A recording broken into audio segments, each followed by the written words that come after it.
এই দেখেন এই যে কতগুলো ডিম পাইছি। তো জানে আল্লাহ বাঁচাইছে, তো আল্লাহ না বাঁচাইলে কিন্তু কোনো মতে বাঁচা সম্ভব হইতো না, কারণ বিশাল বড় এত বড় সাপ, এই সাপগুলোতে সম্পূর্ণ যদি বাচ্চা উড়াইতে পারতো তাহলে তো গেছিলাম শেষ হয়ে, কারণ বাড়িতে দিয়া বাচ্চা দৌড় ফল পারতো। ওই যে মাত্র একটা মাত্র বাচ্চা উঠাইছিল, তো পরবর্তীতে যে সাপটা পাইছি, তো সাপটা আটকাই ধরে রাখতে পারি নাই, কারণ যেই কেসি খোলার মতন একটা কিউ আছে, কিউ দিয়ে ধরে রাখতে পারি নাই। সাপটা অবশ্যই ছুটে গেছিলো, ছুটে যাওয়ার পরে বাইরে গিয়েছিলো। পরবর্তীতে বাড়ি দিছি, পরে মাথা ঘোরা উপরেই লাগিয়ে সাপটা মরে গেছে গা।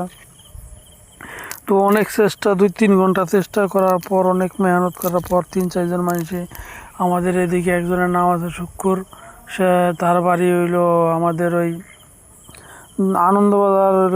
আনন্দবাজার, মাদ্রাসা গেট তার বাড়ি। তো সেইখান থেকে তারা যাইয়া আনছিলাম এই সাপ ধরার জন্য। তো অবশেষে আমরা সাপটা ধরতে পারি নাই।